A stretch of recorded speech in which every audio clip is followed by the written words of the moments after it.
Good morning, bestie! May pasok nga ngayong araw si ate. Si Papshi nga naghatid sa kanya papuntang school. At nung tanghali nga ay si Papshi din ang sumundo sa kanya.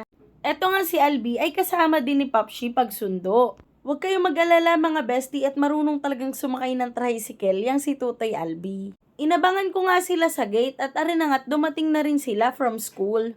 Nang mga oras ngang iyan ay tulog si Daddy Lex. Nung nagising nga siya ng tanghali, eto nga't ibinili niya kami ng ice cream. Mga bestie, aring at isisingit ko rin ang paghahalaman. Itinanim ko nga sa magkakaibang paso itong mga photos na galing sa aking katrabaho. Shoutout nga pala sa'yo, Sir Anthony. Salamat dito sa mga bigay mong photos. Ang gaganda nga ng mga ito pero wala akong time isabit ang mga paso kaya dito muna sila sa baba. Di rin naman sila ganun kahahaba para isabit kaagad. Itong mga halamang ito, mga bestie, ay humahaba sila. Kaya maganda talaga na ito'y nakasabit. Isinunod ko nga rin pala itong halaman na galing sa Tita Ije. Birthday nga pala niya ngayon. Happy birthday, Tita Ije! Sana'y marami pa akong halaman na maduga sa'yo. Aring halaman nga ang are, hindi ko alam ang tawag. Basta are yung matinik na maraming bulaklak.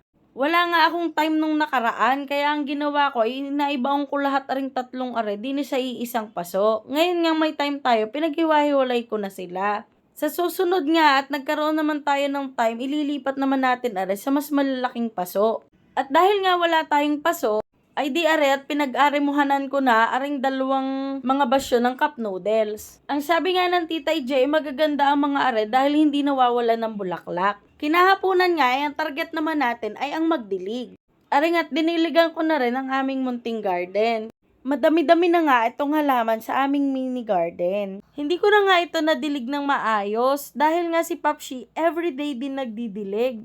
Tuwing umaga ayan ang ginagawa ni Papshi. At sa hapon din kapag nakita niyang hindi ako nakadilig, siya ay nagdidilig din ng halaman. Eto ngang anino ko na kulay orange, akala mo lagi ako'y mag-a-abroad, nagdidilig lang naman ako ng halaman. Napansin ko nga rin aring isa kong halaman ay nabunot na pala ng aso.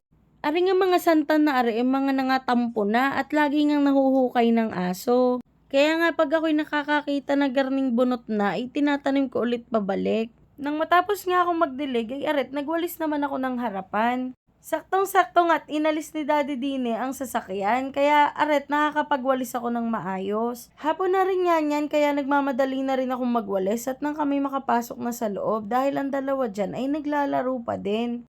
Ay siya, hanggang dito na lang bestie, sa susunod ulit. Bye!